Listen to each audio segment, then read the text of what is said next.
Semoga yang subscribe diberikan rezeki melimpah dari jalan tak terduga. Dan yang like komen, dimudahkan jalannya menuju surga di hari akhir nanti. Siapa yang tak mendengar nama Qorun? Qorun adalah seorang sosok kaya raya di zaman Nabi Musa, tapi namanya melegenda hingga sekarang. Kisahnya diabadikan dalam Al-Quran, bahkan menjadi peribahasa atau ungkapan di masyarakat guna menggambarkan seseorang yang mirip dengan tabiatnya atau menisbatkan harta yang ditemukan terpendam dalam tanah sebagai harta Qorun. Qorun adalah miliarder kaya raya yang hidup sejaman dengan Nabi Musa. Saking kaya rayanya, Qorun setiap kali keluar dari rumahnya, ia didampingi dengan 300 pelayan laki-laki dan 300 pelayan perempuan. Qorun juga dikawal oleh 4.000 pengawal yang diiringi 4.000 binatang ternak, ditambah 60 ekor unta yang khusus membawa kunci-kunci guna penyimpanan harta kekayaannya itu. Itu dilakukan semata-mata sebagai bentuk kesombongan bahwa dialah manusia paling kaya, paling terhormat, dan memiliki pengikut setia. Ia merasa lebih mulia dibandingkan Nabi Musa alaihissalam. Orang-orang tentu saja akan penasaran seberapa banyak harta kekayaan Qorun jika pengawal dan pembawa kunci gudang kekayaannya sebanyak itu. Lalu berapakah harta yang dimiliki Qorun yang disimpan dalam gudang-gudangnya tersebut? Sebelum saya melanjutkan, dimohon untuk menonton video ini sampai selesai supaya tidak ada kesalahpahaman dalam memahami isi cerita, serta mohon bantu channel ini semakin berkembang dengan cara tekan subscribe dan silahkan tinggalkan like serta komen positifnya. Semoga dukungan pemirsa Risalah Kehidupan bernilai pahala dan menjadi wasilah dimudahkannya segala urusan pemirsa sekalian. Pemirsa Risalah Kehidupan, di zaman sekarang banyak orang yang mengistilahkan rezeki yang tak terduga dengan istilah harta Qorun. Lalu dari manakah sumber harta kekayaan Qorun yang sangat luar biasa itu? Serta di manakah Qorun dan hartanya ditenggelamkan? Siapakah Qorun dan bagaimana kisahnya dengan Nabi Musa? Qorun merupakan kaum Nabi Musa alaihissalam. Disebutkan oleh Ibnu Jurayj, nama lengkap Qorun adalah Qorun ibnu Yashar, ibnu Qahis, ibnu Lawi, ibnu Yakub. Ia merupakan putra paman atau sepupu Nabi Musa alaihissalam. Pasalnya, Nabi Musa alaihissalam sendiri adalah putra Imron, sedangkan Imron adalah putra Qahis. Dengan kata lain, Qorun masih satu kakek dengan Nabi Musa alaihissalam, yakni kakek Qahis. Ia adalah umat Nabi Musa yang taat. Tidak hanya memiliki banyak harta, Qorun juga termasuk orang yang cerdas dan berilmu. Ia menguasai ilmu duniawi dan ilmu ukhrawi, dan tercatat bahwa Qorun adalah ahli di bidang kimia. Dirinya tercatat sebagai ahli kitab Taurat setelah Nabi Musa. Kepandaian Qorun dalam ilmu agama membuat dirinya sering disebut dengan ilmu nawir atau orang yang memberi cahaya dan penerangan. Suaranya terkenal merdu dalam membaca kitab Taurat. Selain itu, Qorun juga lihai dalam berbisnis. Ia mengetahui trik investasi yang menguntungkan serta jalur perdagangan internasional yang strategis di zamannya. Kekayaan Qorun begitu banyak sebagaimana tercatat dalam surat Al-Qasas ayat 76. Sesungguhnya Qorun termasuk kaum Musa, tetapi dia berlaku aniaya terhadap mereka.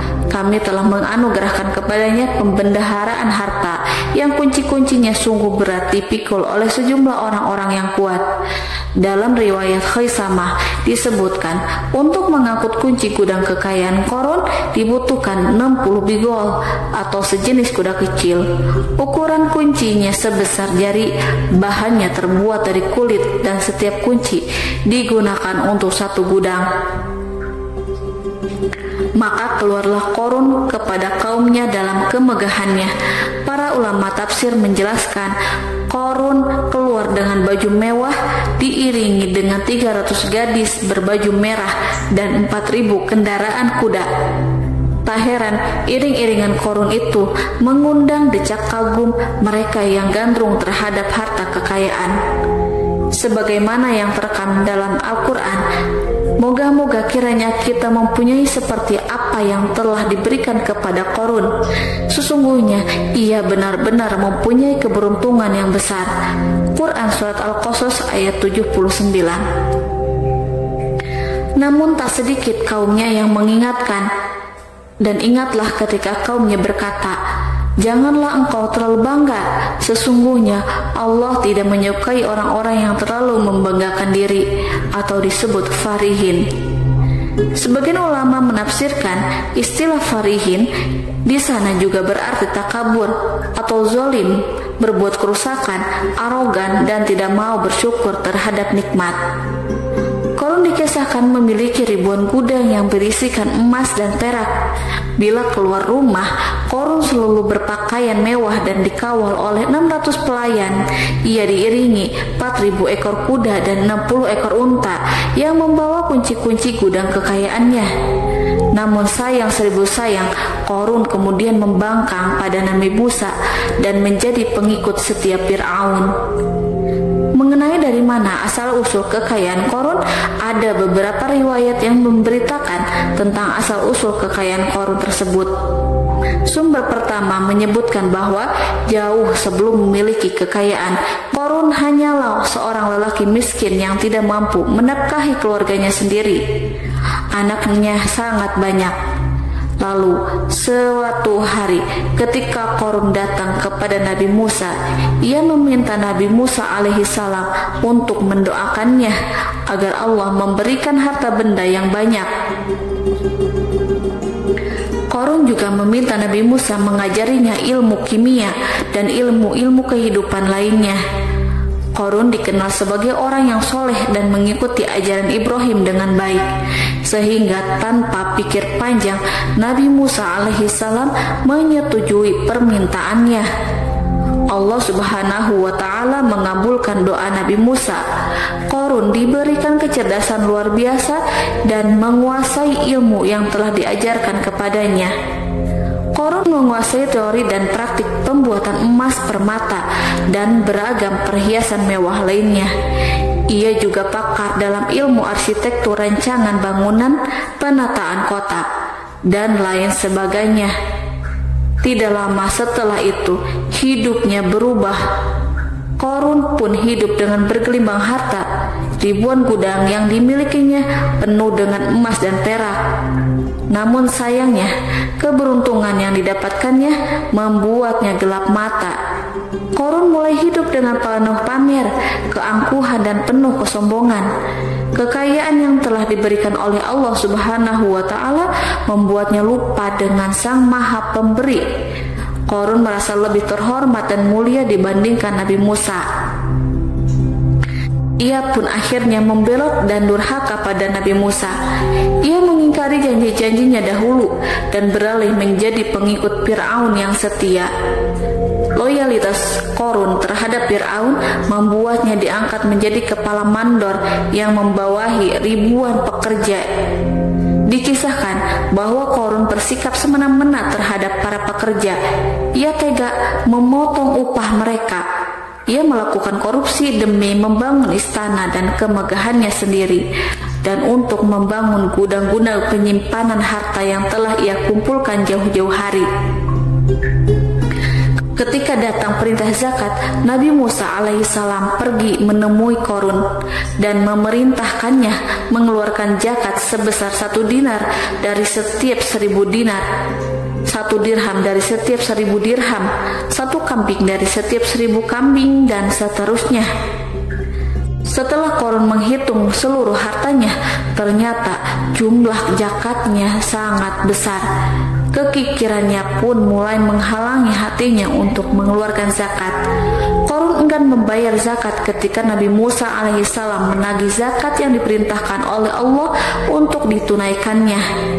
Ketika Qarun diminta zakat, ia langsung marah dan tidak memberikan sedikit pun kekayaannya.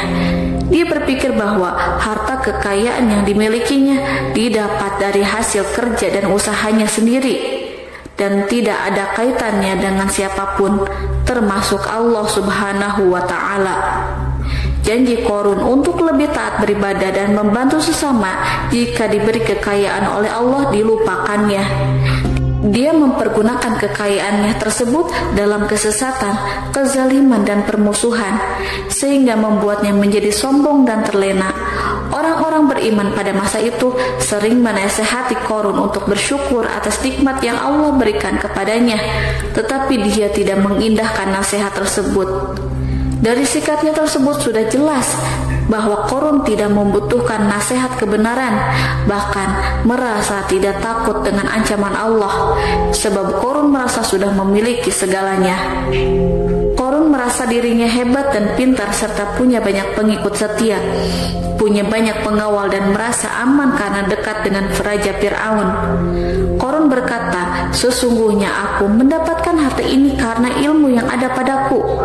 Qarun sangat sombong. Ia merasa hartanya didapatkannya sendiri tanpa campur tangan dan kehendak Zat yang Maha Kaya, yakni Allah Subhanahu wa Ta'ala. Apakah Qarun lupa ataukah ia tidak tahu bahwa Allah telah membinasakan orang-orang sombong sebelumnya, yang bahkan lebih kuat darinya, yang lebih kaya darinya, yang lebih banyak pengawalannya, lebih kokoh dan tak terkalahkan dibanding dirinya? Karena terdorong sifat kikir dan angkuh, maka Qarun membuat rencana untuk melakukan tipu daya agar dia terlepas dari kewajiban membayar zakat.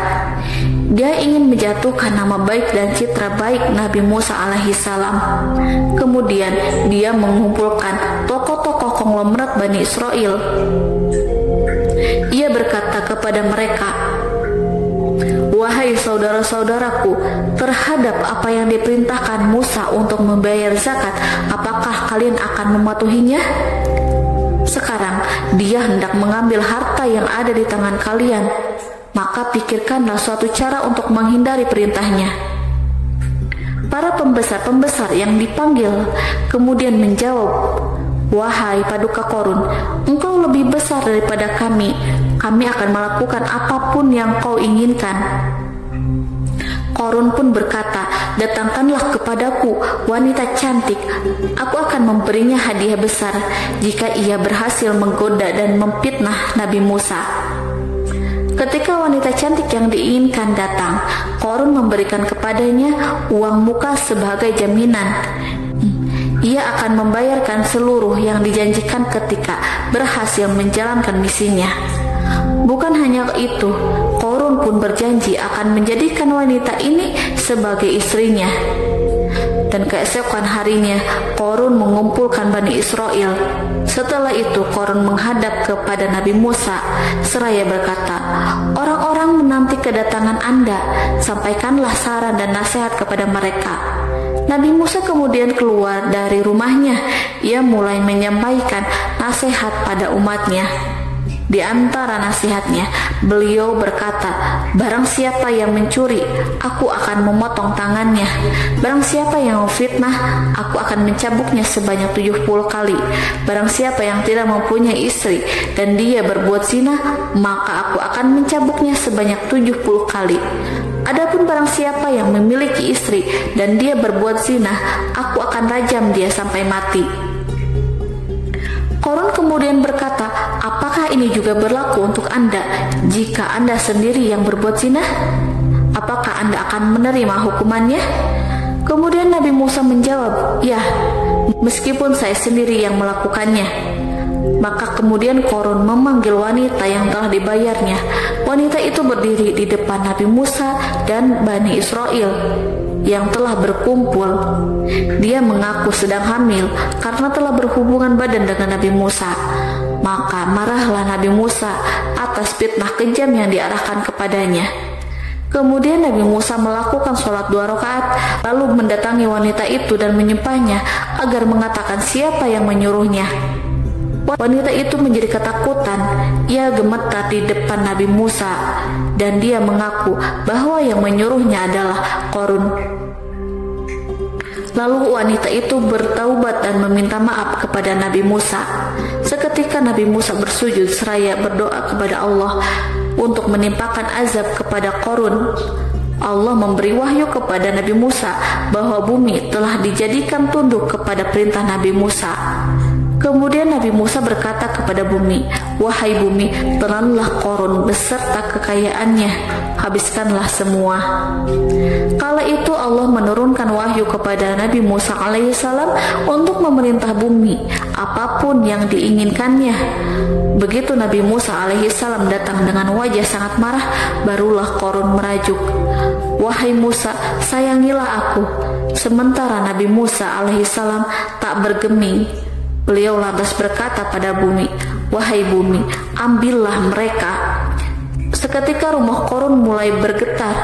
Qarun dan antek-anteknya mulai dibenamkan hingga bagian lututnya. Rumahnya ikut turun sedalam lutut. Qarun kembali merajuk, "Sayangilah aku Musa." Rumahnya kembali berguncang. Kini Qarun dan kawan-kawannya kembali terbenam hingga bagian pusar. Demikian pula rumahnya. Qarun terus merajuk, "Wahai Musa, sayangilah aku." Sementara Nabi Musa alaihissalam kembali meminta bumi, "Wahai bumi, ambillah mereka." Rumah Qarun berguncang lagi, sementara Qarun dan kawan-kawannya terus terbenam hingga bagian tenggorokannya. Demikian pula rumahnya. Qarun lagi-lagi menjerit, "Wahai Musa, sayangilah aku." Namun Nabi Musa alaihissalam tak bergeming. Beliau terus meminta bumi menelannya, hingga akhirnya Qarun dan kawan-kawannya hilang seluruhnya di telan bumi.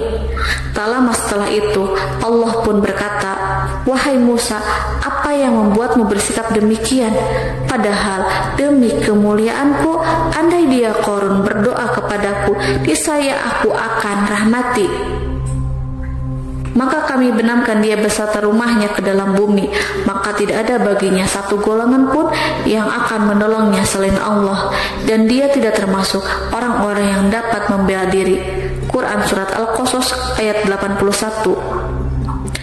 Lalu di manakah lokasi ditenggelamkannya Qarun beserta harta bendanya? Konon berdasarkan kepercayaan beberapa masyarakat setempat, Qarun ditenggelamkan di sekitar sungai atau danau Moris yang terletak di kota Fayum, negara Mesir. Qarun konon mendirikan istana dan di tempat itu pula ia ditenggelamkan. Dahulu Qarun berkeinginan membangun sebuah istana, namun tidak diizinkan oleh Fir'aun jika istana itu dibangun di samping istana Fir'aun. Terlebih Qarun juga tidak ingin membangun istana di tengah pemukiman Bani Israel yang terletak di tanah Jasan. Fir'aun pun memberikan tanah di wilayah Fayum.